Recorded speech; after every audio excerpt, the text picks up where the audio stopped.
இந்த நாளிலும் கர்த்தருடைய வார்த்தைக்குள்ளே நாம் கடந்து போவோம்.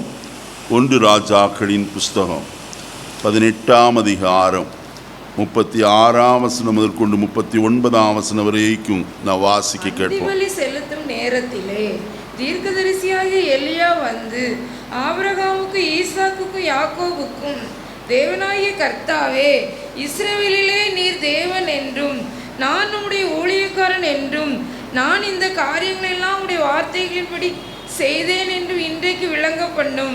கர்த்தாவே, நீர் தேவனாகிய கர்த்தர் என்றும் தேவரீர் தங்கள் இருதயத்தை மறுபடியும் திருப்பினீர் என்றும் இந்த ஜனங்கள் அறியும்படிக்கு என்னை கேட்டருளும் என்றான்.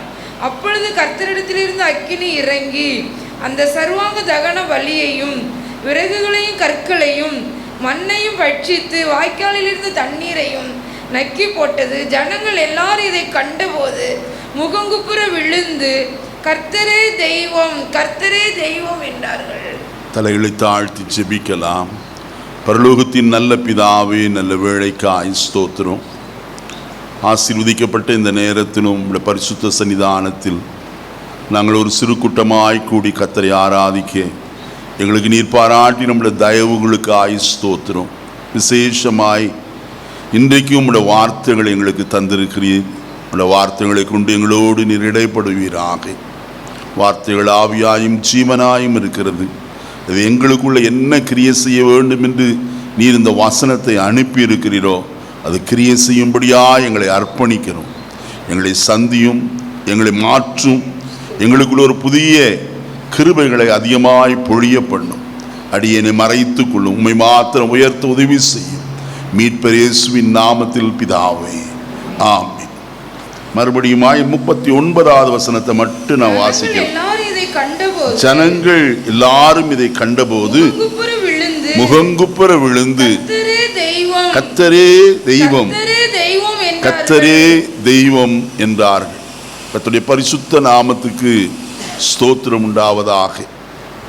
திஸ்பியனாகிய எலியா என்று சொல்லப்பட்டதான தேவ மனுஷனுடைய வாழ்க்கையிலே அங்கே இஸ்ரவேலிலே யார் கர்த்தர் என்று நிரூபிக்கும்படியான ஒரு கிரியை நடந்ததை இந்த அருமையான அதிகாரத்தில் நான் வாசிக்கும் போது அறிந்து கொள்கிறோம்.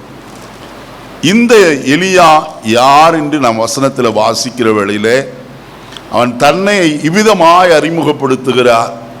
17ஆம் அதிகாரம் முதல் வசனத்தில் வாசிக்கும் போது, கிளையாத்தின் குடிகளிலே திஸ்பியனாகிய எலியா ஆகாபை நோக்கி, என் வாக்கின்படியே அன்றி இந்த வருஷங்களிலே பனியும் மழையும் பெய்யாதிருக்கும் என்று இஸ்ரவேலின் தேவனாய கர்த்தருக்கு முன்பாக நிற்கிற நான் அவருடைய ஜீவனை கொண்டு என்ன செய்கிறேன் சொல்லுகிறேன். தன்னை அறிமுகப்படுத்துகிற இந்த காரியத்தில் அவன் சொல்லுகிற ஒரு காரியம், நான் கர்த்தருக்கு முன்பாக என்ன செய்கிறவன், நிற்கிறவன். அருமையானே, எந்த ஒரு மனுஷன் கர்த்தருக்கு முன்பாக நிற்கிறானோ அவன் நிச்சயமாய் வெட்கப்பட்டு போவதே இல்லை என்பதை நாம் மறந்து போக வேண்டாம். கர்த்தருக்கு முன்பதாய் நிற்பது ஒரு பெரிய ஸ்லாக்கியம். தாவீது சொல்லும்போது 16ஆம் சங்கீதத்தில் சொல்கிறார், கர்த்தரை எப்பொழுதும் எனக்கு முன்பாக வைத்திருக்கிறேன், அவரின் வலது பார்சத்தில் இருக்கிறபடியால் நான் அசைக்கப்படுவதே இல்லை என்று சொல்கிறார். அப்படியானால் தேவ சமூகத்தில் நிற்பது ஒரு பெரிய ஆசீர்வாதம் என்பதை நாம் மறந்து போக வேண்டாம்.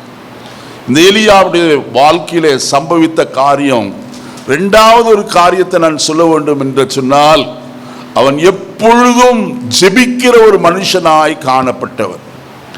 அங்கே யாக்கோபின் நிருபத்தில் 5ஆம் அதிகாரத்தில் வாசிக்கும் போது, எலியா என்பவன் நம்மை போல பாடுள்ள மனுஷனாயிருந்து மழை பெய்யாதபடிக்கு கருத்தாய் ஜெபம் பண்ணினான்.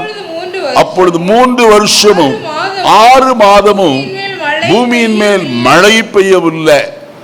அடுத்த வசனம் சொல்லுகிறது, மறுபடியும் அவன் என்ன செய்தான், ஜெபம் பண்ணினான். அப்பொழுது வானம் மழையை பொழிந்தது, பூமி தன் பலனையும் என்ன செய்தது. அப்படியானால் எலியா கர்த்தருக்கு முன்பாய் வெறுமையாய் நிற்கிறவன் அல்ல, ஜெபத்தோடு கூட நிற்கிற ஒரு மனுஷனாய் காணப்படுகிறவன். இன்றைக்கு நம்முடைய வாழ்க்கையில கர்த்தருக்கு முன்பாய் அவருடைய சன்னிதானத்திற்கு வந்திருக்கிறோமே, நாம் இவ்விதமாய் தைரியமாய் சொல்லக்கூடுமோ? அருமையானே, ஆபிரகாமை குறித்து கர்த்தருடைய வசனத்திலே வாசிக்கும் போது சோதோம் குமாரா பட்டணமானது அழிக்கப்படும் என்று சொல்லி அவனிடத்திலே சொல்லப்பட்டதான வார்த்தையை கேட்டவுடனே அங்கே வசனம் இவ்விதமாய் சொல்கிறது, ஆபிரகாம் பின்னும் கர்த்தருக்கு முன்பாக என்ன செய்தான்? நிற்கிறவனாய் காணப்பட்டான். சோதோம் குமாராவுக்காக பரிந்து பேசுகிறவனாய் காணப்பட்ட ஒரு நிலைமையை நாம் பார்க்கிறோம். இங்கே எலியா கர்த்தருக்கு முன்பதாய் நிற்க காரணம், எப்படியாயிலும் தேசத்தில் ஒரு பெரிய ஒரு எழுப்புதல் வர வேண்டும், மாற்றம் வர வேண்டும் என்றுதான் விரும்பினான். காரணம், ஜனங்கள் எல்லாரும் கர்த்தரை விட்டு என்ன செய்தார்கள்? விலகி போருளாய் காணப்பட்டார்கள். அந்நிய தேவர்களை பாகால்களை சேவிக்கிறவர்களாய் காணப்பட்டபடியினாலே அங்கே கர்த்தர் எலியாவை கொண்டு ஒரு பெரிய மாற்றத்தை அனுப்பினதை இந்த அருமையான வேத பகுதியிலிருந்து வாசிக்கிறோம்.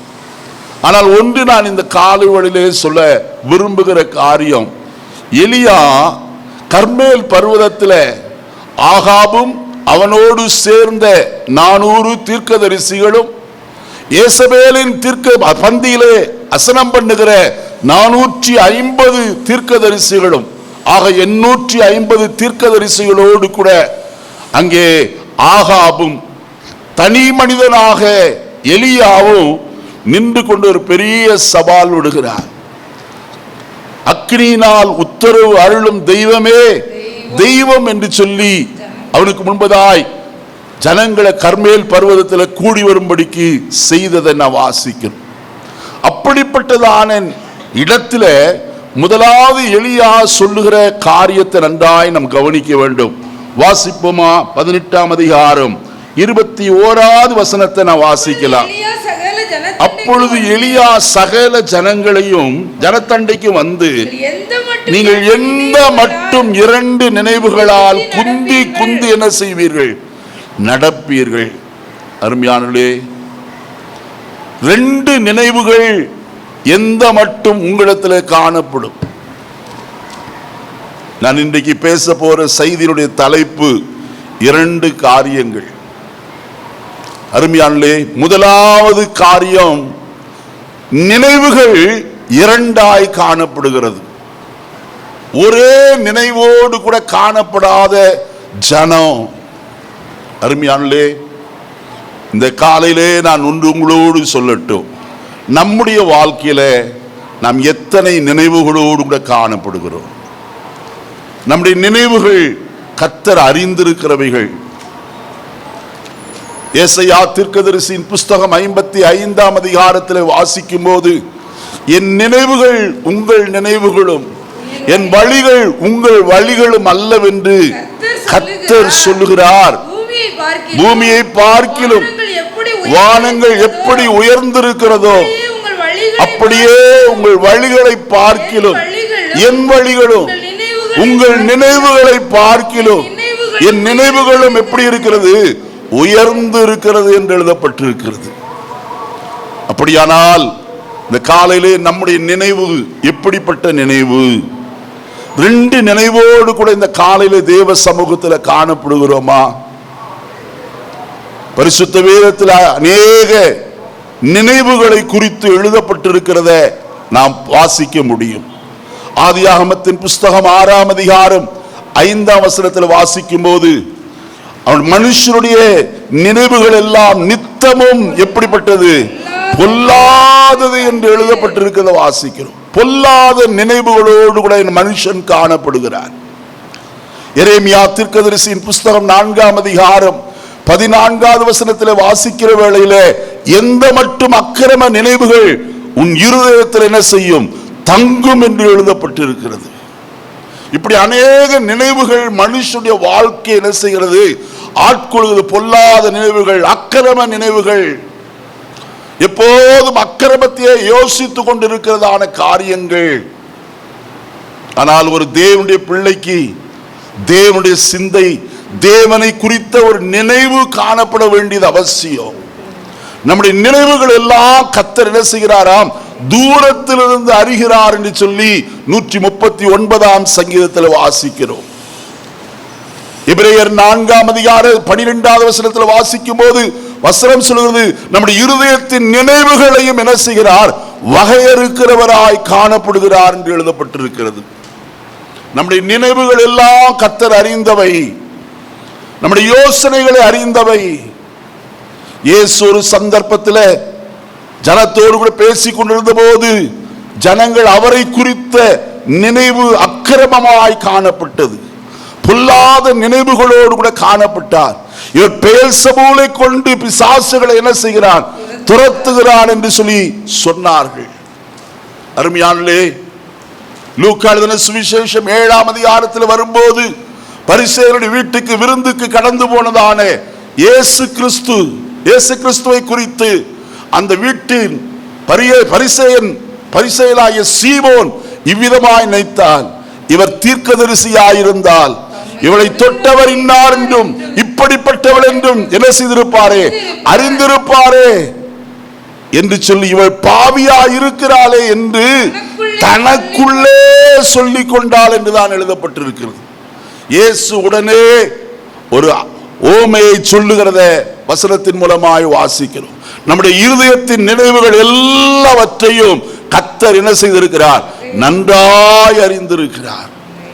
நாம் எப்படிப்பட்ட நினைவோடு இந்த காலை வேளையில, எப்படிப்பட்ட சிந்தையோடு கூட இந்த காலை வேளையில தேவ சமூகத்தில் இருக்கிறோம் என்பதை கர்த்தர் அவர் அறிந்தவர். மனுஷனுடைய இருதயத்தை எல்லாம் ஆராய்ந்து பார்க்கிற கர்த்தர் அல்லவா.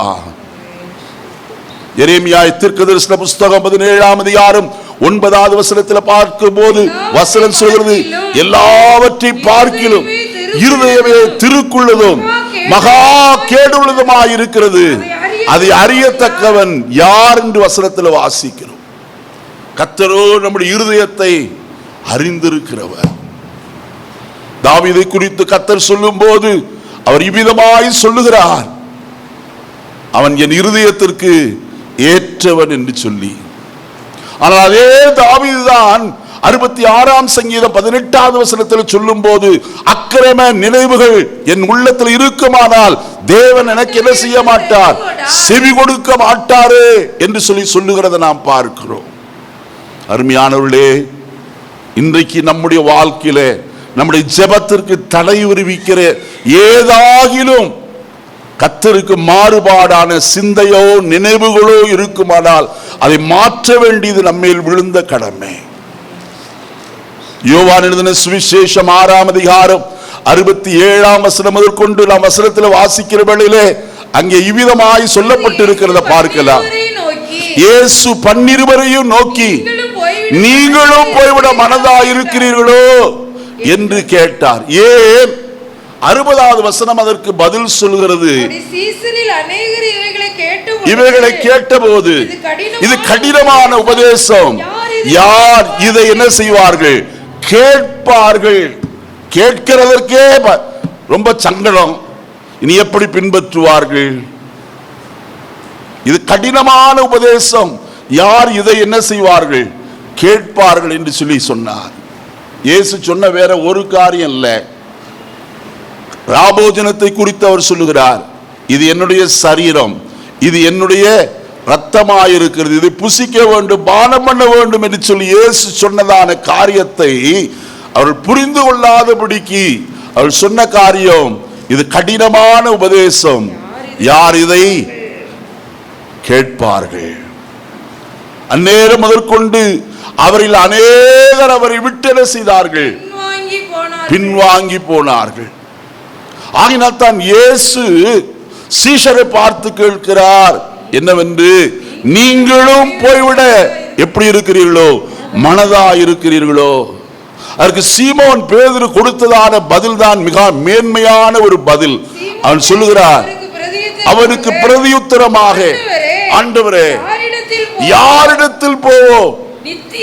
நித்திய ஜீவ வசனங்கள் உம்மிடத்தில் அல்லவோ என்ன செய்கிறது இருக்கிறது. அருமையானே, இந்த வெளிப்பாடு நமக்கு தேவையாயிருக்கிறது.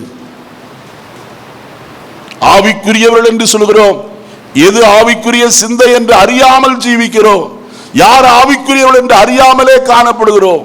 அல்லேலூயாவும் ஸ்தோத்திரம் போட்டால் நான் உடனே ஆவிக்குரியவர்கள் என்று நினைத்து விடுகிறோம். அல்ல, ஆவிக்குரிய மனுஷன் எல்லாராலும் என்ன செய்யப்படுகிறான்? நிதானிக்கப்படுகிறவனாய் காணப்படுகிறான். அவன் ஆவிக்குரிய சிந்தை உடையவனாய் காணப்படுகிறான். ஆவியின் சிந்தையோ ஜீவனும் சமாதானமும் என்று எழுதப்பட்டிருக்கிறது. ஒரு மனுஷன் ஆவிக்குரியவனாய் இருப்பான் என்றால் தன்னை வெளிப்படுத்துகிறவனாய் காணப்படுவான். எப்படி? பரிசுத்த வாழ்க்கையின் மூலமாய், அவருடைய பேச்சின் மூலமாய், அவருடைய செய்கையின் மூலமாய். இன்றைக்கு இருந்துவிட்டு நாளைக்கு மாறுகிற ஒரு காரியம் அல்ல. கிறிஸ்துவை பிரதிபலிக்கிற ஒரு ஜீவிதம் செய்கிறவன் தான் ஆவிக்குரியவனாய் காணப்படுகிறான். என்னை கேட்கிற அருமையான கர்த்தருடைய ஜனமே, பேதுருவுக்கு உண்டாயிருந்த ஒரு பெரிய ஆவிக்குரிய வெளிப்பாடு யாரிடத்தில் போவோம்? நித்திய ஜீவ வசனங்கள் உம்மிடத்தில் அல்லவோ என்ன செய்கிறது? இருக்கிறது. அருமையான பூமிக்குரிய நாட்டம் அல்ல, பரலோகத்தை குறித்த ஒரு நாட்டம் பேதுருடைய வாழ்க்கையிலே காணப்படுகிறது. அதனால்தான் சொல்லுகிறார், நித்திய ஜீவ வசனங்கள் உம்மிடத்தில் அல்லவோ இருக்கிறது. ஏன்? கர்த்தருடைய வசனத்தில் வாக்குத்தத்தமாய் சொல்லப்பட்ட காரியம் என்ன? நித்திய ஜீவனை அளிப்பதே கர்த்தருடைய வாக்குத்தத்தம் என்று எழுதப்பட்டிருக்கிறது. வசனத்தில் வாசிக்கிறோம். யோவான் 17ஆம் அதிகாரம் 3வது வசனத்தில் வாசிக்கும் போது வசனம் சொல்கிறது, ஒன்றான மெய்த்தேவனாய் உம்மையும் நீர் அனுப்பினவராய் இயேசுவையும் அறிவதே என்ன செய்து? நித்திய ஜீவன். அவரை விசுவாசிப்பது நித்திய ஜீவனாய் இருக்கிறது. இன்றைக்கு நாம் எதற்காய் பிரயாசப்படுகிறவர்களாய் காணப்படுகிறோம்? கர்த்தருடைய பிள்ளைகள் என்று அழைக்கப்படுகிறோமே, நித்திய ஜீவனுக்காய் பிரயாசப்படுகிறோமா? மத்தேயு 16ஆம் அதிகாரம் 16வது வசனத்தில் வாசிக்கிற வேளையிலே அங்கே கர்த்தருடைய வசனம் சொல்கிறது, சீமோன் பேதுரு இவ்விதமாய் அவன் சொல்லுகிறான், பிரதியுத்தரமாக, நீ ஜீவனுள்ள தேவனுடைய குமாரனாகிய கிறிஸ்து என்றான்.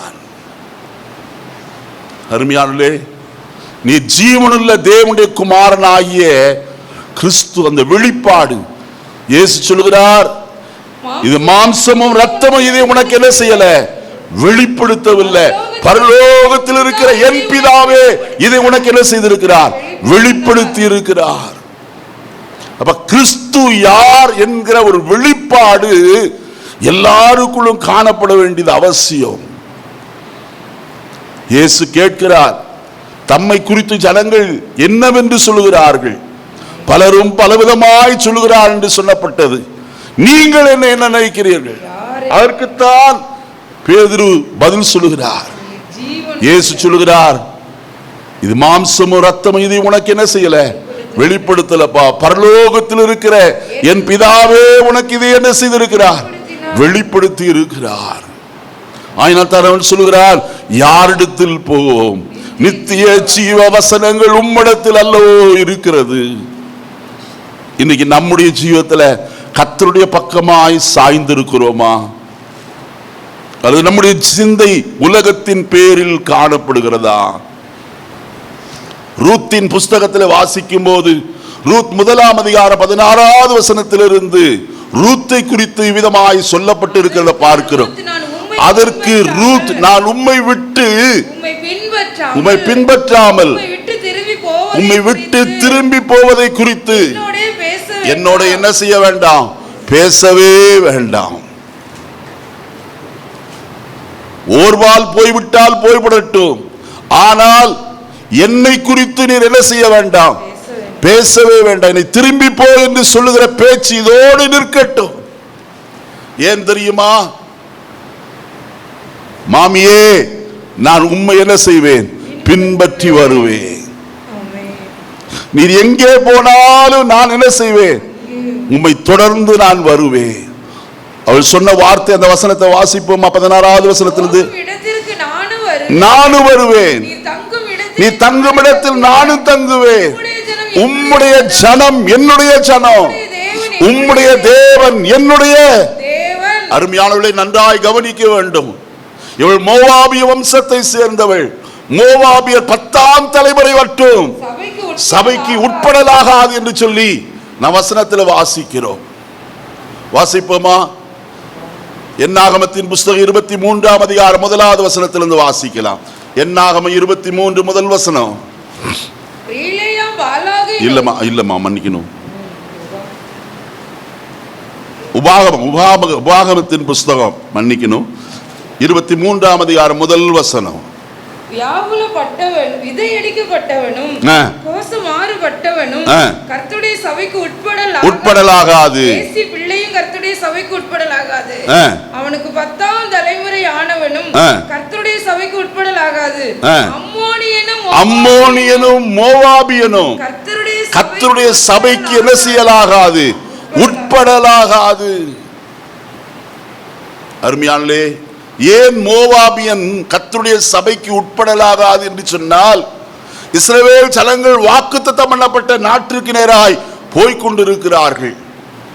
அவர்களை சபிக்கும்படியாக பிலேயாமை கூலிபடுத்தி என்ன செய்தான்? பாலாக் ராஜா வரவழைத்தான். ஆனால் அவனோ சபிப்பதற்கு பதிலாய் கர்த்தர் அவன் வாயிலே போட்ட ஆசீர்வாதமான வார்த்தைகளை சொல்லிவிட்டான். ஆனால் பிலேயா ஒரு ஆலோசனை சொன்னான். அந்த ஆலோசனையின்படி செய்து இஸ்ரவேல் ஜனங்கள் வேசித்தனம் பண்ணத்தக்கதாக பலரும் மடிந்து போகத்தக்கதாக கிரியை செய்கிறவனாய் காணப்பட்டான் பிலேயா. அதை செய்ததற்கு காரணம் மோவாபிய ராஜா. ஆகினால் தான் கர்த்தருடைய வசனம் சொல்கிறது, மோவாபியன் கர்த்தருடைய சபைக்கு என்ன செய்யலாகாது? உட்படலாகாது. பரிசுத்த ஜனம் வேசித்தனம் பண்ணும்படியாய் கர்த்தரை விட்டு தூரமாய் போகத்தக்கதாய் இடர்களை அவர்களுக்கு முன்பதாய் என்ன செய்தவன்? போட்டவன் என்று எழுதப்பட்டிருக்கிறது. இந்த காலையிலே ஒன்று சொல்ல விரும்புகிறேன். அப்படிப்பட்ட மோவாபிய பெண்ணாகிய இந்த ரூத் நகோமியை பார்த்து சொல்லுகிற ஒரு வார்த்தை, உம்முடைய ஜனம் என்னுடைய ஜனம், உம்முடைய தேவன் என்னுடைய தேவன் என்று சொல்லி தைரியமாய் அவள் சொல்லுகிறார். என்னை கேட்கிற கர்த்தருடைய ஜனமே, ஒரே சிந்தையோடு கூட நகோமியை பின்பற்றி வந்தால் தேவனுடைய ஆசீர்வாதத்தை அவள் சுதந்திரித்துக் கொண்டதை நாம் பார்க்கிறோம். இன்றைக்கு நம்முடைய ஜீவிதத்தில் நாம் என்ன நினைவுகளை கொண்டிருக்கிறோம்? கர்த்தரை பின்பற்றுகிற காரியத்தில் என்ன வந்தாலும் எதுவரை நடந்தாலும் கர்த்தரை மட்டும் நான் என்ன செய்வேன்? பின் சென்று நடப்பேன். கர்த்தரை பின்பற்றி காணப்படுவேன். கர்த்தருக்காய் சாட்சியாய் வாழ்வேன் என்று ஸ்திரமாய் திடமான ஒரு நம்பிக்கையோடு ஜீவிக்கிறோமா? நம்முடைய நினைவுகளை அவர் அறிந்திருக்கிற கர்த்தர். 2 நினைவுகள் அல்ல, ஒரே நினைவு, கர்த்தரை பின்பற்றுகிற காரியம். அதே 18ஆம் அதிகாரத்தில் 1 ராஜாக்களின் புஸ்தகம் நான் வாசித்த 21வது வசனத்தில் வசனம் இவ்விதமாய் சொல்கிறது, கர்த்தர் தெய்வமானால் கர்த்தரை பின்பற்றுங்கள், பாகால் தெய்வமானால் பாகாலை என்ன செய்யுங்கள்? பின்பற்றுங்கள். 2 விதமான தெய்வம், 2 நினைவு மட்டுமல்ல, 2 தெய்வங்களை குறித்து எழுதப்பட்டிருக்கிறது. ஒன்று யெகோவா தேவனாய கர்த்தர், மற்றொன்று பாகால், மனுஷரால் சிருஷ்டிக்கப்பட்ட கடவுள்கள். அருமையானே, யாரை சேவிக்கும்படியாய் இன்றைக்கு நாம் விரும்புகிறோம்? யோசுவாவின் புஸ்தகம் 24ஆம் அதிகாரத்தில் வாசிக்கும் போது 15வது வசனத்தில் விதமாய் சொல்லப்பட்டிருக்கிறது, கர்த்தரை சேவிக்கிறது உங்களுக்கு ஆகாததாய் கண்டால் பின்ன யாரை சேவிப்பீர்கள் என்று இன்று தெரிந்து கொள்ளுங்கள். நதிக்கு அப்புறத்தில் உங்கள் பிதாக்கள் சேவித்த தேவர்களை சேவிப்பீர்களோ, நீங்கள் வாசம் பண்ணுகிற தேசத்தின் குடிகளாகிய எமோரியரின் தேவர்களை சேவிப்பீர்களோ, நானும் என் வீட்டாருமோ என்றால். ஹல்லேலூயா! எத்தனை பேர் இந்த காலவெளியில் இப்படிப்பட்ட தீர்மானத்தோடு இந்த அறை வீட்டுக்குள்ள காணப்படுகிறோம்? கரங்களை உயர்த்தி உரலிலே சொல்லுவோமா, கர்த்தரை நான் பின்பற்றுவேன். அருமையான கர்த்தருடைய பிள்ளைகளே, பாகால்களை பின்பற்றுகிறது அல்ல. அவர்கள் வாயிருந்து பேசாது, அவள் தங்கள் தொண்டையால் சத்தமிடவோ மாட்டாது, அவள் கால்கள் இருந்து நடக்க மாட்டாது, தங்கள் கைகளால் கிரியை செய்யவோ மாட்டாது. ஆனால் நம்முடைய தேவனோ பரலோகத்தில் இருக்கிறார், தமக்கு சித்தமான யாவற்றையும் அவர் செய்கிறார் என்று வேதம் சொல்லுகிறதே.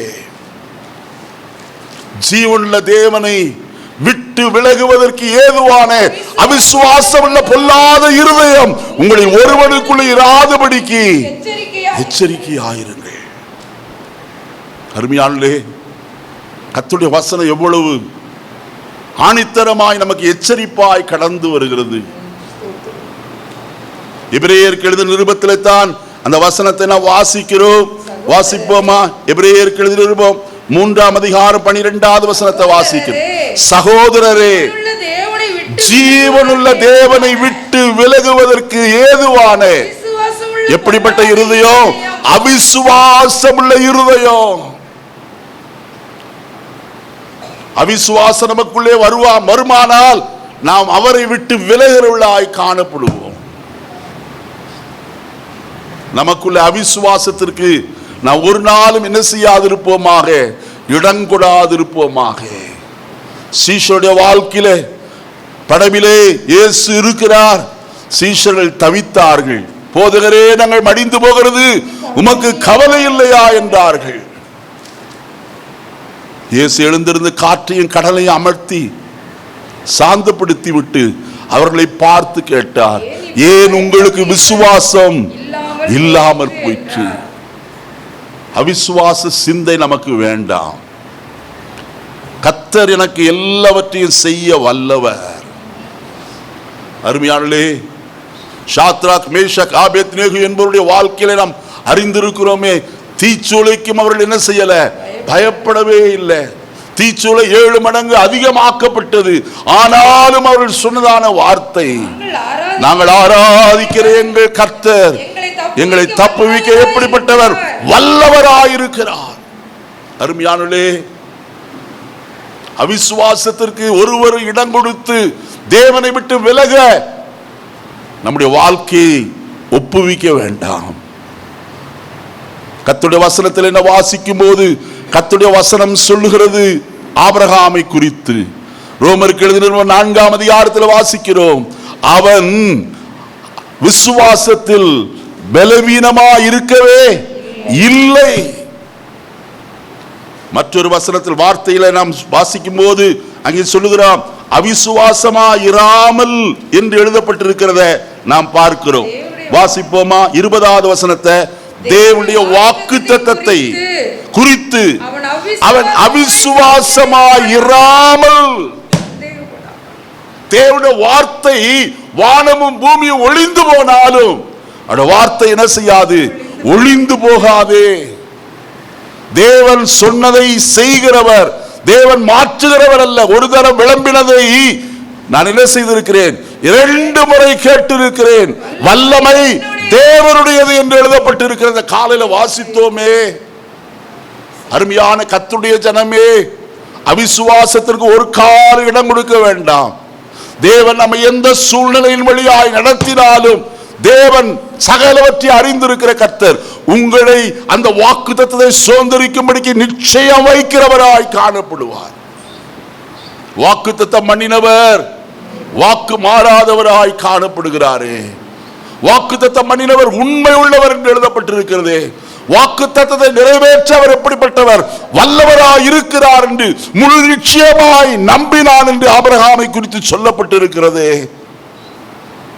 அதனால சகோதரரே, ஜீவனுள்ள தேவனை விட்டு விலகுவதற்கு ஏதுவான அவிசுவாசம் உள்ள பொல்லாத இருதயம் உங்களில் ஒருவனுக்குள்ள இராதபடிக்கு எப்படி இருங்கள்? எச்சரிக்கையாயிருங்கள். யோசுவா சொன்னது போல, நீங்கள் எல்லாரும் எப்படி இருக்கிறீர்களோ எனக்கு தெரியாது, ஆனால் நானும் என் வீட்டு அனுபவம் என்றால் கர்த்தரை மட்டுமே என்ன செய்வோம்? சேவிப்போம். கர்த்தரை சேவிப்பது எவ்வளவு நன்மையானது! கர்த்தரை பின்பற்றுவது மேலானது. அருமையானே, இந்த உலகத்தினுடைய ஐஸ்வர்யம், ஆஸ்தி, சம்பத்து ஒருவேளை நம்முடைய வாழ்க்கையில குறைவாய் இருக்கலாம். ஆனால் நமக்கு ஒரு நித்திய நம்பிக்கை ஒன்று உண்டு. நித்தியத்திற்காய் நாம் போராடுகிறவர்கள், நித்தியத்திற்காய் நாம் பிரயாசப்படுகிறவர்கள். நம்முடைய குடியிருப்போ பூலோகத்தில் அல்ல, பரலோகத்தில் இருக்கிறது. அங்கே இருந்து நம்முடைய இரட்சகராய் இயேசு கிறிஸ்து வர என்ன செய்து கொண்டிருக்கிறோமே, எதிர்பார்த்து கொண்டிருக்கிறோமே. ரட்சிப்பை அருளும்படிக்கு தமக்காக காத்து கொண்டிருக்கிறவர்களுக்காக இரண்டாம் தரம் பிரசன்னம் ஆவார் என்று எழுதப்பட்டிருக்கிறது. கர்த்தருடைய ராஜ்யத்தை தேடுகிறோமா? பூலோகத்துக்குரியவைகளை அல்ல, மேலானவைகளை என்ன செய்யுங்கள், தேடுங்கள் என்று எழுதப்பட்டிருக்கிறது. நம்முடைய ஜீவன் நம்முடைய கர்த்தராகிய இயேசு கிறிஸ்துவுக்குள்ளே மறைந்ததாய் காணப்படுகிறதா? கர்த்தர் நம்மிடத்தில் விரும்புகிற காரியம், நாம் யாரை பின்பற்றுகிறோம்? மனுஷரையா, அந்நிய தேவர்களையா, அல்லது ஜீவனுள்ள தேவனாய கர்த்தரையா? தீர்மானிக்க வேண்டியது நம்மையில் விழுந்த கடமை. அடுத்த வசனத்தில் வாசிக்கும் போது 23வது வசனத்தில்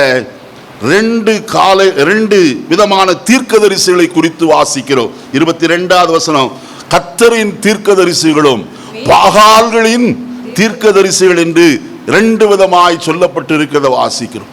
இன்றைக்கும் உலகத்தில் கர்த்தருக்கு உண்மையாய் ஊழியம் செய்கிற ஊழியக்காரர்கள் இருக்கிறார்கள், கள்ள போதனை செய்கிறவர்களும் இருக்கிறார்கள். அருமையானே, ஊழியம் என்பது விளையாட்டல்ல. வேதம் சொல்லுகிறது, தண்டில் சேவகம் பண்ணுகிற எவனும் தன்னில் சேவகம் பண்ணுகிறவனுக்கு ஏற்றவனாயிருக்கும்படிக்கு பிழைப்புக்கு அடுத்த அலுவல்களில் என்ன செய்ய மாட்டான், சிக்கி கொள்ள மாட்டான். கர்த்தருடைய ஊழியத்தை செய்கிறவன், கர்த்தர் அழைத்தாரா எல்லாவற்றையும் விட்டு பின்பற்றுகிறவன். நல்ல கவனிங்க, ஏதோ ஒரு காரியத்தை பிசினஸ் செஞ்சுட்டு ஊழியம் செய்யறதில்லை. சபை ஊழியம் என்பது விசேஷித்த காரியம். ஜனத்திற்காக இரவும் பகலும் அவன் கர்த்தருடைய சமூகத்தில் என்ன செய்கிறவன், விழித்திருக்கிறவனாய் காணப்படுகிறவன். சும்மா ஏதோ ஒரு வசனத்தை, வாக்குத்தத்த வார்த்தையை கொண்டு வந்து அதை சொல்லிவிட்டு போகிறவன் அல்ல. அருமையான கர்த்தருடைய ஜனமே, நன்றாய் புரிந்து கொள்ள வேண்டும். ஊழி என்பது ஒரு முள்ளின் மேல் நிற்கிற ஒரு அனுபவத்திற்கு ஒப்பாய், ஒரு பட்டயத்தின் மேல் நிற்கிற அனுபவத்திற்கு ஒப்பாய் இருக்கிறது. யாக்கோபு சொல்லும் போது சொல்கிறார், உங்களில் அநேகர் போதகர் ஆகாதிருப்பீர்களாக. ஏன்? அங்க வசனம் சொல்கிறது, அதிக ஆக்கினை அடைவோம் என்று. யாக்கோபின் நிருபம் 4ஆம் அதிகாரம் முதல் வசனம், இல்ல 3ஆவது அதிகாரம் முதல் வசனம் பாருங்க. அதிக ஆக்கினை அடைவோம் என்று அறிந்து உங்களில் அநேகர் என்ன செய்யாதிருப்பீர்களாக. ஏ, கத்தி யாருக்கு தான்? போதிக்கிறவனுக்கு தான் கத்தி வருதையா. இப்ப எவ்வளவு ஜாக்கிரதையா இருக்கணும்.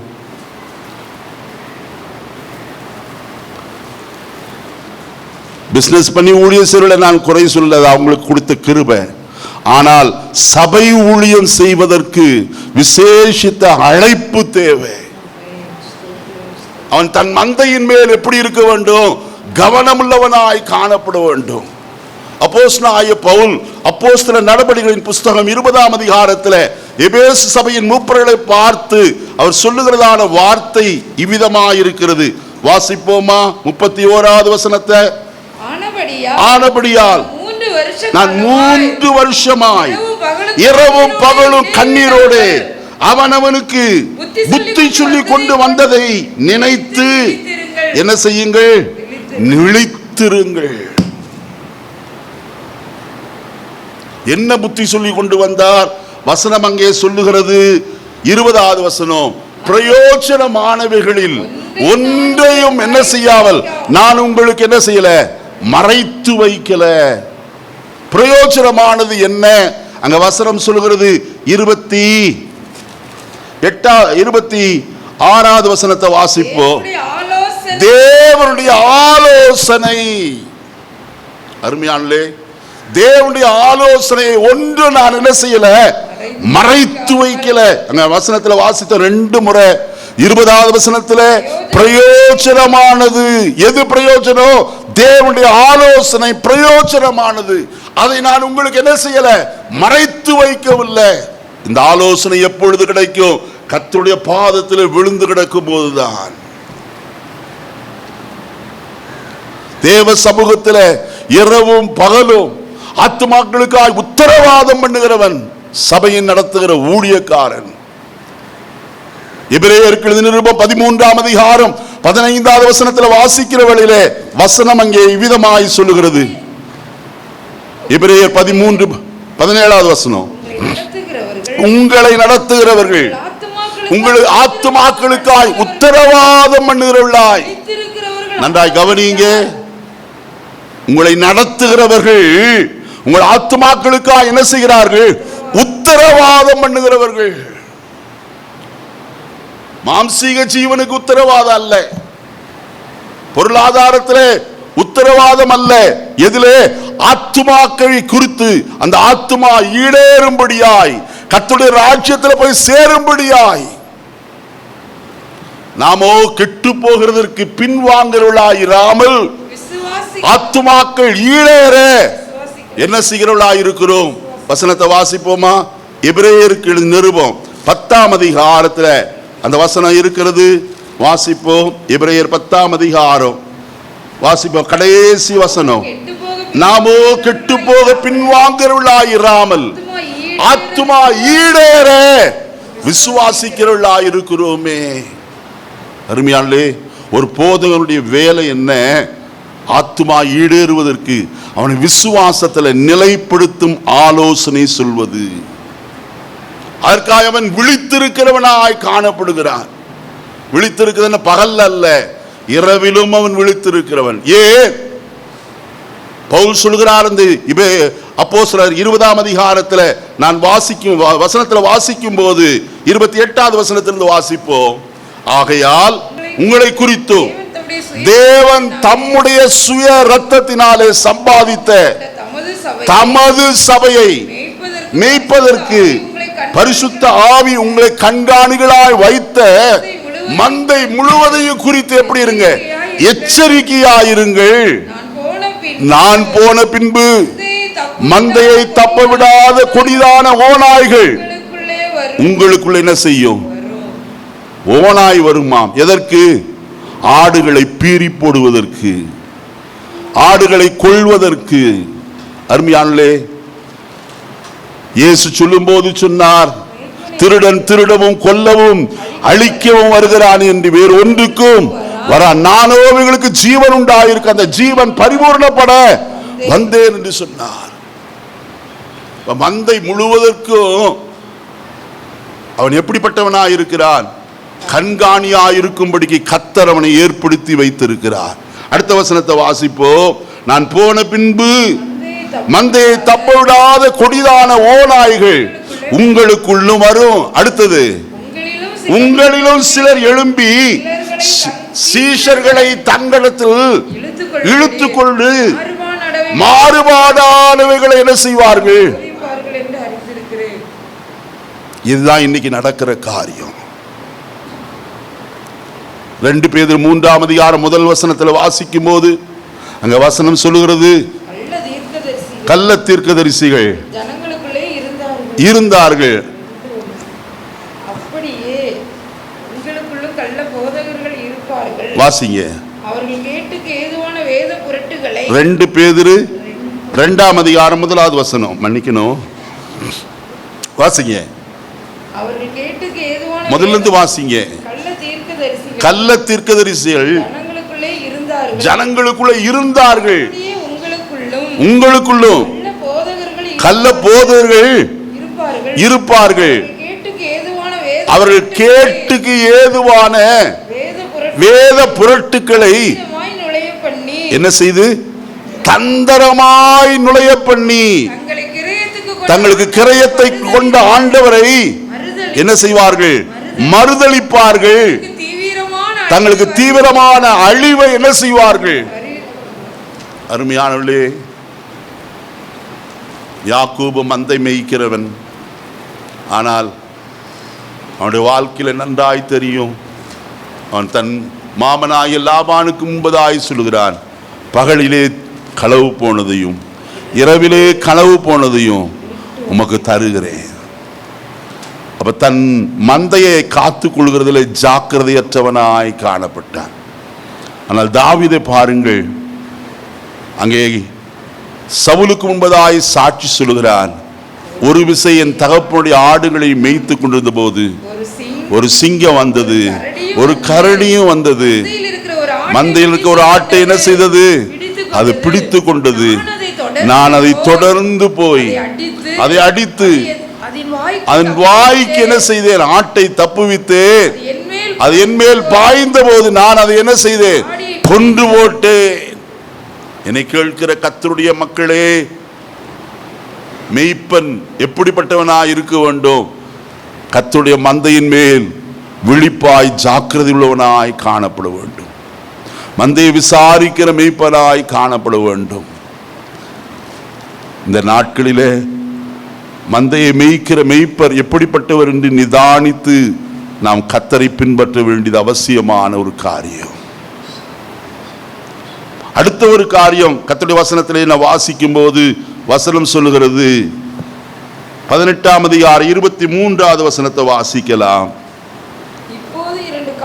இப்போது 2 காளைகளை எங்களிடத்தில் கொண்டு வரட்டும். ஒரு காளையை அவர்கள் தெரிந்து கொண்டு அதை சந்து சந்தாக துண்டித்து வைக்க கடவர்கள்.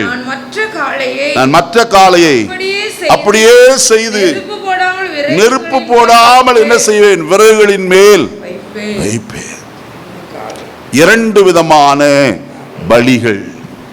அருமையானே, எலியா சொல்கிறார், 2 காளைகளை கொண்டு வாருங்கள். ஒன்றை நீங்கள் வைத்துக் கொள்ளுங்கள், ஒன்றை நான் வைத்துக் கொள்கிறேன். செய்ய வேண்டிய காரியம் என்ன? பலிபீடத்தை கட்டி நெருப்பு விறகுகளை அடுக்கி நெருப்பு போடாமல் பலிமிருகத்தை அதன் மேல் என்ன செய்ய வேண்டும்? வைக்க வேண்டும். அக்னியினால் உத்தரவு அருளும் தெய்வமே தெய்வம் என்று சொன்னார். இந்த அண்மையான காலை வழியில் என்னை கேட்கிற அருமை கர்த்தருடைய ஜனமே, நான் ஒன்று சொல்லட்டும். நம்முடைய பலிகள் கர்த்தருக்கு பிரியமான பலியாய் காணப்படுகிறதா?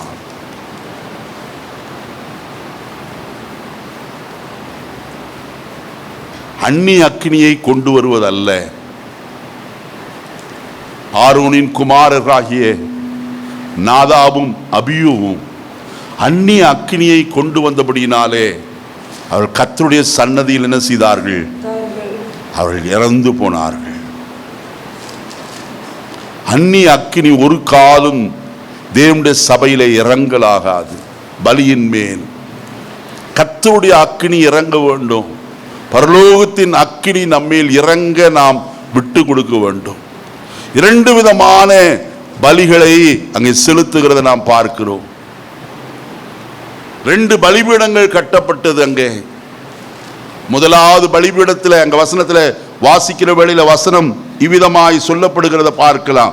வாசிப்போம். 26வது வசனத்தில் கடைசி பகுதியை மட்டும் வாசியுங்கள். மறு உத்தரவு கொடுப்பாரும் இல்லை. அவர்கள் கட்டின பலிபீடத்திற்கு எதிரே குதித்து என்ன செய்தார்கள்? அவர்களும் பலிபீடம் கட்டினார்கள், எலியாவும் பலிபீடம் கட்டினார். ஆனால் 2க்கும் உண்டான வித்தியாசம் உண்டு. அவர்களும் பலி செலுத்தினார்கள், இவர்களும் பலி செலுத்தினார்கள். ஆனால் எந்த பலி கர்த்தரால் ஏற்கப்பட்டது என்பதுதான் முக்கியமான ஒரு காரியம். எலியா செலுத்தின பலியின் மேல் கர்த்தருடைய அக்கினி வந்தது. ஆயினத்தான் ஜனங்கள் எல்லாரும் சொன்னார்கள், கர்த்தரே தேவன், கர்த்தரே தேவன் என்று அறிக்கை செய்தார்கள். இன்னைக்கு நம்முடைய பலி கர்த்தருக்கு பிரியமானதுதானா? சங்கீதக்காரன் 51ஆம் சங்கீதத்தில் சொல்கிறான், தேவனுக்கு ஏற்கும் பலிகள் நொறுங்குண்ட ஆவிதான். தேவனே, நொறுங்குண்டதும் நறுங்குண்டதுமான இருதயத்தை நீர் என்ன செய்கிறீர்? புறக்கணீர் என்று சொல்லுகிறார். நம்முடைய பலி கர்த்தருக்கு பிரியமானதுதானா?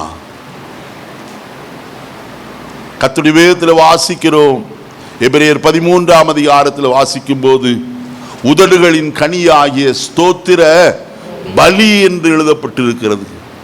69ஆம் சங்கீதத்தில் அங்கே வசனத்தில் வாசிக்கிற போது வசனம் சொல்லுகிறது, அங்கேயே காளை உதடுகளின் காளையாகிய ஸ்தோத்திர பலி என்று எழுதப்பட்டிருக்கிறது.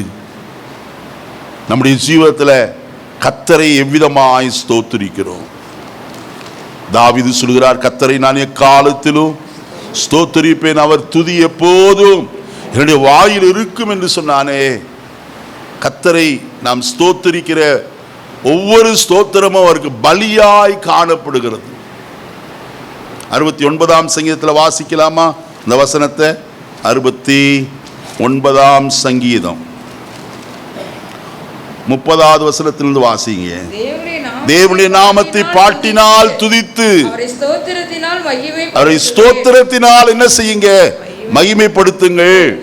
கொம்பும் விரிகுளமுள்ள காளை எருதை பார்க்கிலும் இதுவே கர்த்தருக்கு எப்படிப்பட்டது? பிரியமானது என்று எழுதப்பட்டிருக்கிறதை நாம் வாசிக்கிறோம். அருமையானவர்களே, கர்த்தருக்கு பிரியமான பலி செலுத்துகிறோமா? லூக்கா 18ஆம் அதிகாரம் 10வது வசனத்தில் 2 பேர் தேவாலயத்திற்கு போனார்கள். 2 பேரும் ஜெபம் பண்ணினார்கள். ஆனால் 2 பேருடைய ஜெபத்தில் ஒருவனுடைய ஜெபம் கேட்கப்பட்டது. யார் என்றால், அவன் ஆலயத்திற்கு புறம்பாய் நின்று கொண்டு தன்னுடைய முகத்தை தன் தலையும் வானத்திற்கு ஏறெடுக்க என்ன செய்யாதபடிக்கு துணியாமல் தன் மார்பிலே அடித்து கொண்டு, தேவனே பாவியாய் என்மேல் எப்படி இரும், கிருபையாயிரும். தன்னை குறித்து அவன் புகழவில்லை. நான் அப்படி செய்தேன், இப்படி செய்தேன், அதை செய்தேன், இதை செய்தேன் என்றெல்லாம் அவன் தம்பட்ட அடித்துக் கொள்ளவில்லை. அவன் வெளியே நின்று கொண்டு சொல்லுகிறான், தேவனே பாவியாய் என்மேல் எப்படி இரும், கிருபையாயிரும். அவன் அல்ல, இவனே நீதிமானாக்கப்பட்டவனாய் தன் வீட்டுக்கு என்ன செய்தான்? திரும்பி போனான். இன்றைக்கு நம்முடைய ஜீவிதத்தில் கர்த்தருக்கு பலி செலுத்துகிற நாம் எவ்விதமாய் செலுத்துகிறோம்? ஒரு நொறுங்குண்ட இருதயம், நறுங்குண்ட ஆவி நமக்குள்ளே உண்டாயிருக்குமானால் அதுவே கர்த்தருக்கு எப்படிப்பட்டது? பிரியமான பலி என்று எழுதப்பட்டிருக்கிறதே. அருமையானவர்களே, அடுத்து 2 விதமான பலிபீடத்தை கட்டினார்கள். ஒன்று, பாகாலின் தீர்க்கதரிசிகள் ஆகாபோடு சேர்ந்து ஒரு பலிபீடத்தை கட்டினார்கள். பலிப்பொருளை அவர்கள் வைத்தார்கள், விறகுகளின் மேல் அடுக்கி வைத்தார்கள். காலை முதற்கொண்டு அந்தி பலி செலுத்தும் நேர வரைக்கும் என்ன செய்தார்கள்? தங்கள் தேவரை நோக்கி கூப்பிட்டார்கள். ஒரு சன்னதமும் என்ன செய்யல, ஒரு சத்தமும் வரவே இல்லை. கத்திகளால் தங்களை கீறி ரத்தம் சிந்தினார்கள். எலியா சொல்கிறான், ஒருவேளை உங்களுடைய தெய்வம் தூங்கி இருந்தால் இருப்பான், அவனை எழுப்பி விடுங்கள். அவன் அலுவலாயிருப்பான், ஒருவேளை பிரயாணமாயிருப்பான். எத்தனையோ பிரயாசப்பட்டார்கள், பதில் வரவே இல்லை. ஆனால் எலியா செய்த ஒரு காரியம், தகர்க்கப்பட்ட பலிபீடத்தை அவன் செப்பனிட்டான். கர்த்தருடைய அக்கினி நம்மேல் வர வேண்டுமானால் நாம் செய்ய வேண்டிய காரியம் எலியா செய்தது போல செய்ய வேண்டியவர்களாய் நாம் காணப்படுகிறோம். 30வது வசனத்திலிருந்து வாசிப்போமா? அப்பொழுது எலியா சகல ஜனங்களையும் நோக்கி, என் கிட்டே வாருங்கள். சகல ஜனங்களும் அவன் கிட்ட வந்தபோது தகர்க்கப்பட்ட பலிபீடத்தை அவன் செப்பனிட்டான். என்னை கேட்கிற அருமையான கர்த்தருடைய பிள்ளையே, உன்னுடைய பலிபீடம் எப்படிப்பட்டதாய் காணப்படுகிறது? பலிபீடம் என்பது ஆராதனையை காட்டுகிறது. முதல் கர்த்தருக்கு ஆராதனை செய்தவன் ஆபேல். கர்த்தர் அவனுடைய ஆராதனையில் பிரியமுள்ளவராயிருந்து அவனுடைய பலியை அவர் என்ன செய்தார்? அங்கீகரித்து கொண்டதை நாம் வசனத்தில் வாசிக்கிறோம். அதற்கு பின்பு நான் வசனத்தில் வாசிக்கும் போது ஒரு பெரிய காரியம் நடந்தது. ஆதாமுக்கு ஒரு பிள்ளை பிறந்தான். அவனுடைய பேர் சேத் என்று பெயர். அவனுக்கு ஒரு பிள்ளை பிறந்தான். வசனத்தில் வாசிப்போமா? ஆதியாகமத்தின் புஸ்தகம் 4ஆம் அதிகாரம் 26வது வசனம், கடைசி வசனம் 4:26. சேத்துக்கு ஒரு குமாரன் பிறந்தான். அவனுக்கு ஏனோஸ் என்று பேர். அப்பொழுது மனுஷர் கர்த்தருடைய நாமத்தை என்ன செய்தார்கள்? தொழுது கொள்ள ஆரம்பித்தார்கள். ஆராதனை செய்ய அன்றைக்குதான் ஆரம்பித்தார்கள், ஆபேலுக்கு பிறகு. ஆனா நடந்தது என்ன? நல்லா கவனிக்கணும். ஆராதனையில மும்முரமாக இருந்தார்கள், ஆனால் கர்த்தருடைய சத்தத்திற்கு என்ன செய்யல? செவி கொடுக்கவே இல்லை. ஆராதித்த கூட்டம் எல்லாம் ஜலப்பிரளயத்தில் மாண்டு போயிற்று. நோவாவும் அவன் குடும்பத்தாராய் 8 பேர் மாத்திரமே என்ன செய்யப்பட்டார்கள்? ஜலப்பிரளயத்திலே காக்கப்பட்டார்கள். காரணம் என்ன? கர்த்தரோடு சேர்ந்து நடக்கிற ஏனோக்கு, அவனுடைய குமாரனாகிய நோவா. என்னை கேட்கிற கர்த்தருடைய ஜனமே, நோவா தேவனோடு கூட என்ன செய்தவன்? சஞ்சரித்துக் கொண்டிருந்தவன். கர்த்தர் கட்டளையிட்டபடியெல்லாம் அவன் செய்தான் என்று வேதம் சொல்கிறது. பரிசுத்த வேதத்தை திறந்து பார்ப்போம். ஆதியாகமம் 6ஆம் அதிகாரம் 8வது வசனத்தை வாசியுங்கள். 6:8. நோவா கிருபை கிடைத்தது. நோவா தன் காலத்தில் இருந்தவர்களுக்குள்ள நீதிமான உத்தமனுமாயிருந்தான். நோவா என்ன செய்தான்? தேவனோடு சஞ்சரித்துக் கொண்டிருந்தான். ஆங்கிலத்தில் நோவா வாக் வித் காட் என்று எழுதப்பட்டது. கர்த்தரோடு சேர்ந்து நடக்கிற மனுஷனாயிருந்தான். ஏனோக்கு 300 வருஷம் தேவனோடு என்ன செய்தான்? சஞ்சரித்துக் கொண்டிருந்தான். அதற்கு பின்பு அவன் என்ன செய்ய படாமற் போனான், காணப்படாமற் போனான் என்று எழுதப்பட்டிருக்கு. அவனுடைய வழியிலே வந்த நோவா அவனும் கர்த்தரோடு என்ன செய்தான்? சேர்ந்து நடக்கிறவனாய் காணப்பட்டான். கர்த்தரோடு நடக்கிறவன் தான் கர்த்தருடைய சத்தத்தை என்ன செய்ய முடியும்? கேட்க முடியும். நோவாவே, இந்த ஜனம் எனக்கு முன்பாக சீர்கெட்டதாக இருக்கிறது. அவருடைய இருதயத்தின் நினைவுகளின் தோற்றம் எல்லாம் நித்தமும் எப்படிப்பட்டது? பொல்லாதது. ஆகையினால் இந்த ஜனத்தை நான் என்ன செய்கிறேன்? அழிக்க போகிறேன். ஆராதனை இருந்தது, ஆனால் கர்த்தரோடு சேர்ந்து நடக்கிற பழக்கம் இல்லை. கர்த்தருடைய சத்தத்தை கேட்கிற பழக்கம் இல்லை. அது நிமித்தமாய் நடந்த காரியம் என்ன? நோவாவும் அவனுடைய குடும்பம் மட்டும் காப்பாற்றப்பட்டது. அன்னைக்கு ஜலப்பிரளயம் வந்து சகலரையும் என்ன செய்தது? அழித்து போட்டது. ஆராதனை முக்கியம், தேவை. ஆனால் அதே சந்தர்ப்பத்தில் தேவனுடைய வசனத்திற்கு செவி கொடுக்கிற காரியம் மிக முக்கியம். வசனத்தை கை கொண்டு நடக்கிறோமா? தேவனுடைய வசனத்தின்படி நடக்கிற அனுபவம் நமக்குள்ள உண்டா? எலியா செய்த காரியம், தகர்க்கப்பட்டு போன பலிபீடத்தை அவன் என்ன செய்தான்? செப்பனிட்டான். தகர்க்கப்பட காரணம் பலம் உண்டு. ஒருவனும் கர்த்தரை தேடாதவர்களாய் காணப்பட்டார்கள். கர்த்தருக்கு ஆராதனை செய்யும் சிந்தை இல்லாமற் போயிற்று. கர்த்தருக்கு விரோதமாய் உலகத்தின் உல்லாசங்களிலும் உலகத்தினுடைய இன்பங்களிலும் திளைத்து போனார்கள். கர்த்தரை மறந்தே போனார்கள். கர்த்தர் அதைத்தான் சொல்கிறார், என் ஜனம் தங்கள் தொழுவத்தை என்ன செய்தார்கள்? மறந்து விட்டார்கள். அது எத்தனை நாள்? எண்ணிறந்த நாளாய் என்னை மறந்தார்கள்.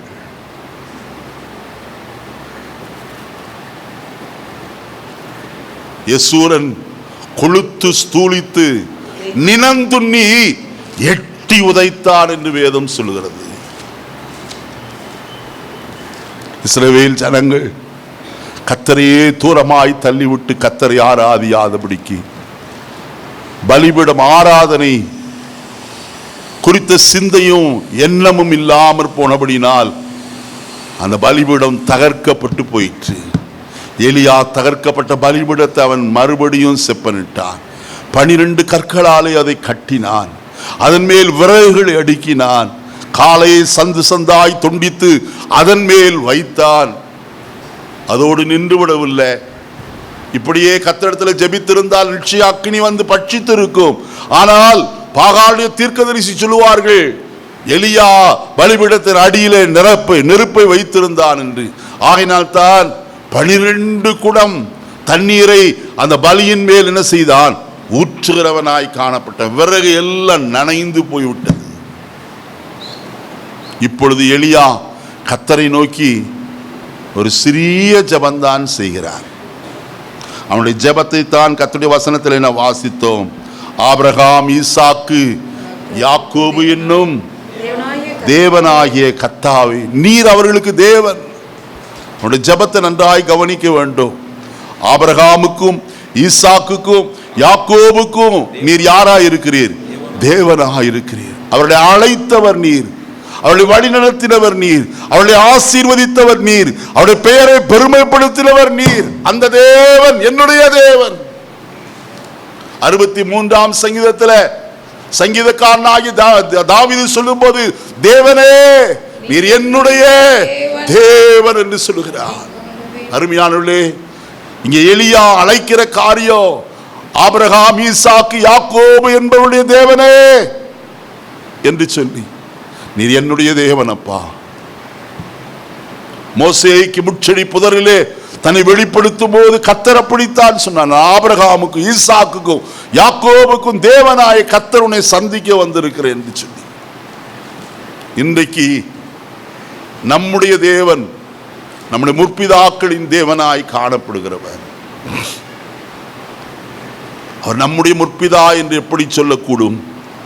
விசுவாச மார்க்கத்தார் எவர்களோ அவர்கள் விசுவாசம் உள்ள ஆபிரகாமுடனே கூட என்ன செய்கிறார்கள்? காணப்படுகிறார். கலாத்தியருக்கு எழுதின நிருபம் வாசிப்போமா? கலாத்தியருக்கு எழுதின நிருபம் 3ஆம் அதிகாரம் வாசிப்போம். 6வது வசனத்தை முதல் வாசியுங்கள். அப்படியே ஆபிரகாம் தேவனை விசுவாசித்தார், அது அவனுக்கு நீதியாக எண்ணப்பட்டது. ஆகையால் விசுவாச மார்க்கத்தார்கள் எவர்களோ அவர்களே ஆபிரகாமின் பிள்ளைகள் என்று. அடுத்தது 8வது வசனம் 9வது வசனம், அந்தபடி விசுவாச மார்க்கத்தார் விசுவாசமுள்ள ஆபிரகாமுடனே. நல்ல கவனிக்க வேண்டிய வசனம் இது. விசுவாச மார்க்கத்தார்கள் யாரோ அவர்கள் ஆபிரகாமுடைய பிள்ளைகள். இன்றைக்கு நமக்குள்ளே விசுவாசம் இருக்குமானால், விசுவாச மார்க்கத்தில் நடக்கிறவர்களா இருப்போமானால், நாம் யாருடைய பிள்ளைகள்? ஆபிரகாமுடைய பிள்ளைகளா இருக்கிறோம். அடுத்த 9வது வசனம் இவ்விதமாய் சொல்லுகிறது, விசுவாச மார்க்கத்தார் விசுவாசம் உள்ள ஆபிரகாமுடனே என்ன செய்கிறார்கள்? ஆசீர்வதிக்கப்படுகிறார்கள். நமக்குள்ளே விசுவாசம் இருக்குமானால் நிச்சயம் நம்மையும் ஆபிரகாமை போல கர்த்தர் என்ன செய்ய முடியும்? ஆசீர்வதிக்க முடியும். ஒருத்தருக்கு ஆசீர்வாதம் வேண்டாமா? வேண்டாயா? கர்த்தர் ஆசீர்வதிக்கிறவர் எவரையும். அவர் ஆபிரகாமுடனே கூட நம்மையும் என்ன செய்கிறார்? ஆசீர்வதிக்கிறார். இந்த காலை வேளையிலே எலியா பலிபீடத்தை கட்டி ஒரு சிறிய ஜெபந்தான். முதலாவது ஆபிரகாம், ஈசாக்கு, யாக்கோபு என்பவருடைய தேவனே என்று சொன்னான். அடுத்தது அவன் சொன்ன வார்த்தை, இஸ்ரவேலிலே நீர் தேவன் என்றும் நான் யார் என்பதை அவன் அறிவிக்கிறார். யார்? எலியா. நான் உம்முடைய ஊழியக்காரன், நான் உமக்கு ஊழியம் செய்கிறவன். இன்றைக்கு நமக்குள்ளே அப்படிப்பட்ட ஒரு சிந்தை உண்டா? கர்த்தர் தான் என்னுடைய தேவன், நான் அவருடைய பிள்ளை என்கிற ஒரு உறவு நமக்குள்ளே காணப்பட வேண்டியது அவசியம். அந்த நிச்சயம் நமக்குள்ளே காணப்படுகிறதா? இன்னைக்கு அநேகருக்கு கர்த்தருடைய பிள்ளை தானா அப்படிங்கிற நிச்சயமே இல்லாமல் இருக்கிறார்கள். அல்ல, வசனத்தில் சொல்லப்பட்டிருக்கிறது, கர்த்தர் நம்முடைய தேவனானால் நாம் அவருடைய பிள்ளைகளாயிருக்கிறோம்.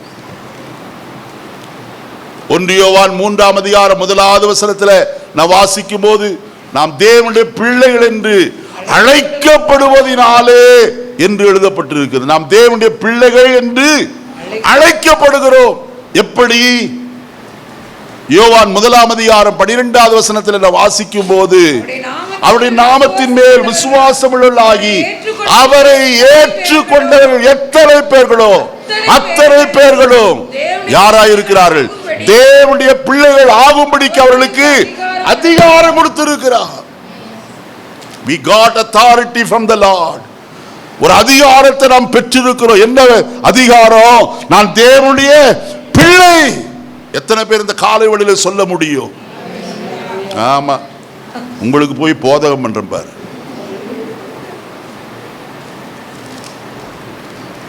எல்லாம் சாப்பிட்டு தானே வந்தீங்க. சாப்பிடாம இருக்க ஒருத்தன் கத்திட்டு இருக்கேன் உபவாசத்தோடு கூட. ஆனா நீங்க இல்லையா, இது எந்ததுக்கு? நல்ல கரங்களை உயர்த்துவர்கள் இல்லையா சொல்லுங்க பார்க்கலாம்.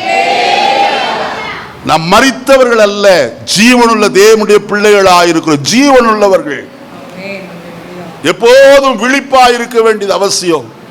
கர்த்தர் நமக்கு அதிகாரத்தை கொடுத்திருக்கிறார். நான் தேவனுடைய பிள்ளை என்கிற அதிகாரம். பிசாசே இயேசுவிடத்தில் போய் சொன்ன வார்த்தை என்ன தெரியுமா?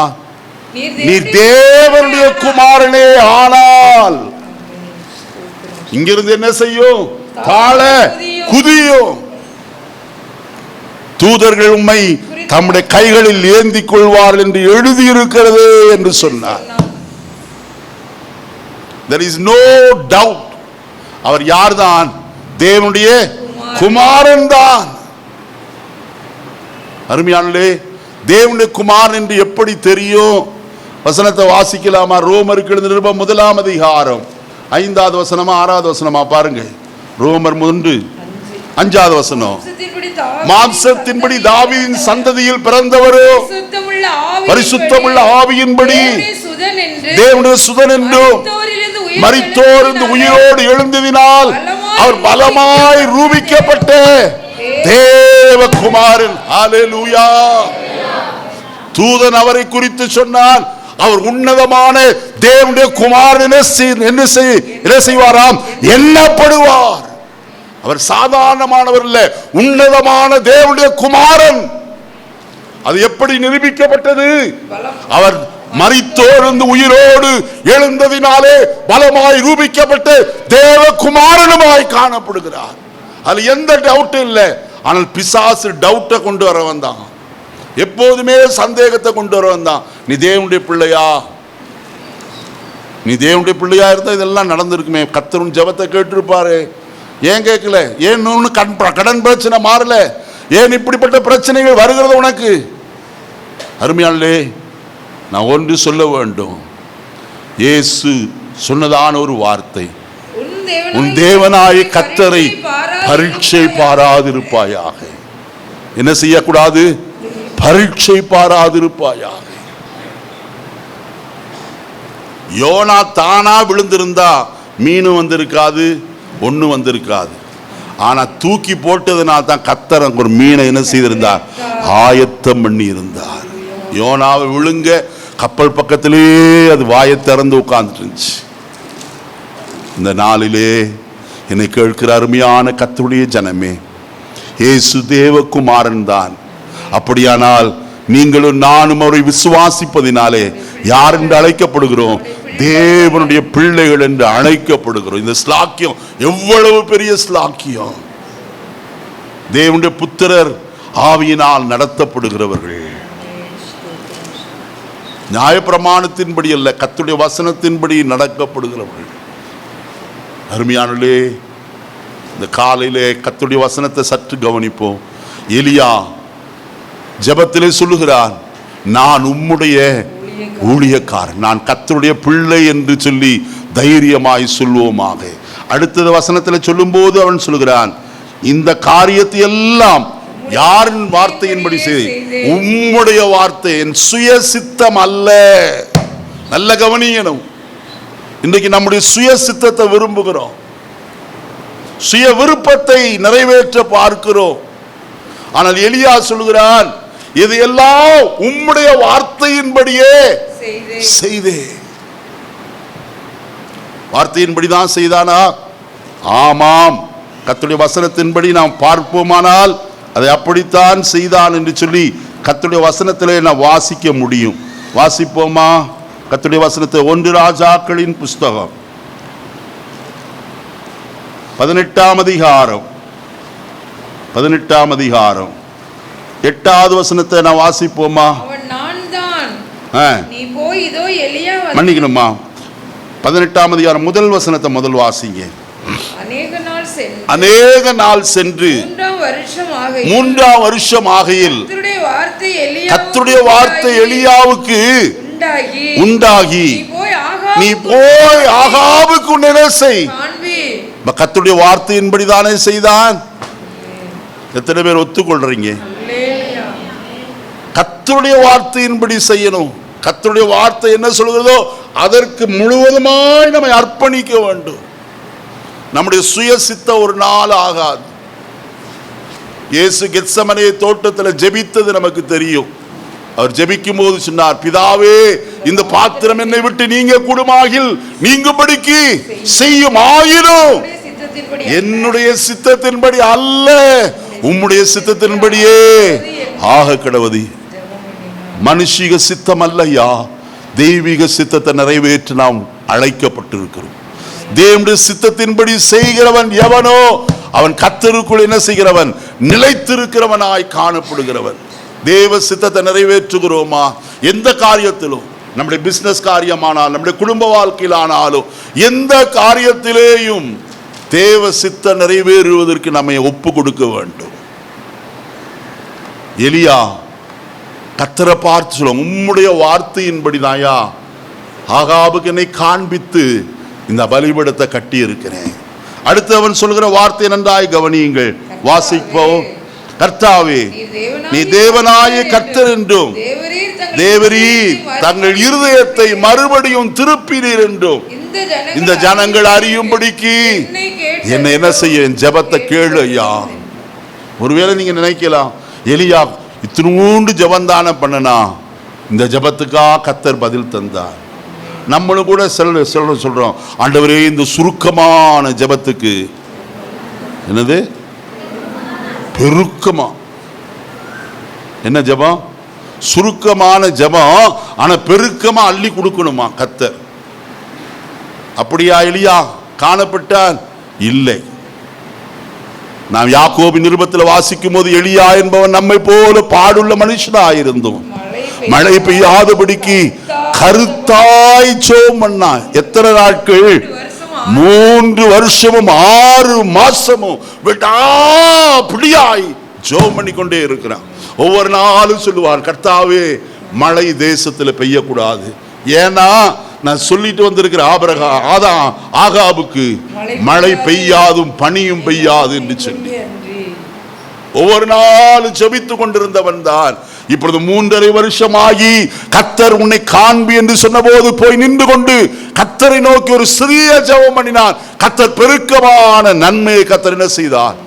அக்கினி வானத்திலிருந்து என்ன செய்தது? இறங்கி பலியை பட்சித்து கற்களையும் என்ன செய்தது? நக்கி போட்டது.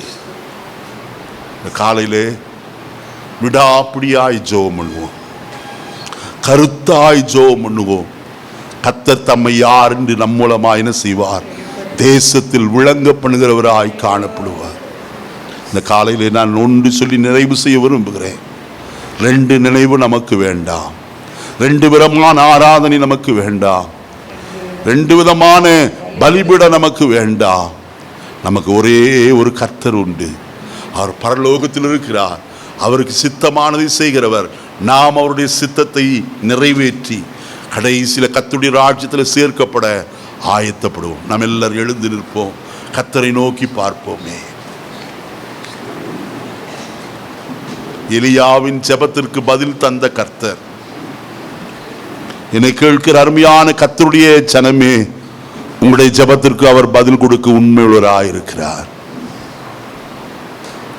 ஐயா, நான் எத்தனையோ ஜெபம் பண்ணிட்டேன், பதில் வரவில்லை.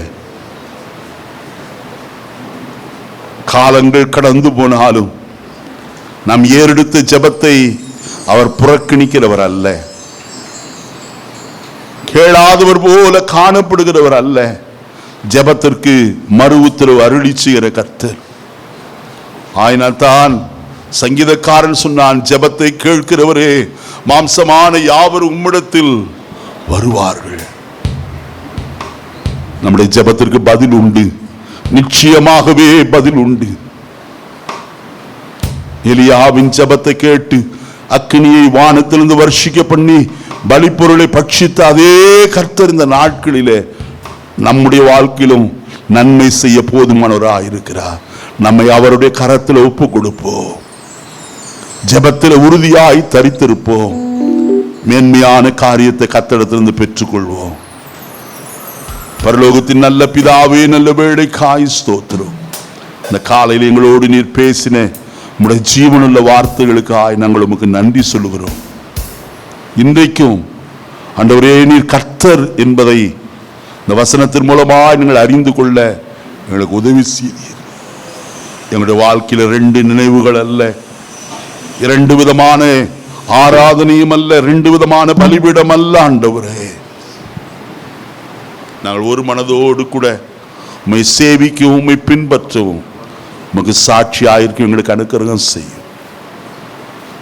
நாங்கள் அப்படி செய்யும் போது, தகர்க்கப்பட்ட எங்களுடைய ஜீவிதத்தை நாங்கள் செப்பண்டும் போது, நீர் மெய்யாகவே எங்களுடைய ஜெபத்திற்கு பதில் தருகிறீர். எங்களுடைய வாழ்க்கை எதிலே நொறுங்கி கிடக்கிறது, எது நிமித்தமாய் நொறுங்கி போயிற்று, எதினாலே சிதறமடைந்தது என்பதை ஆராய்ந்து பார்த்து தேவனோடு கூட நல்மனது பொருந்த எங்களை ஒவ்வொருக்கு நீர் அனுக்கிரகம் செய்யும். இந்த காலையிலே உம்முடைய பரிசுத்த அக்கினியை உம்முடைய பிள்ளைகள் மேல் நீர் வர்ஷிக்க பண்ணும். பதிலை தந்து உம்முடைய நாமத்தை மகிமைப்படுத்தும். ஆசீர்வதியும். இரட்சகர் நாமத்தில் பிதாவே, ஆமென்.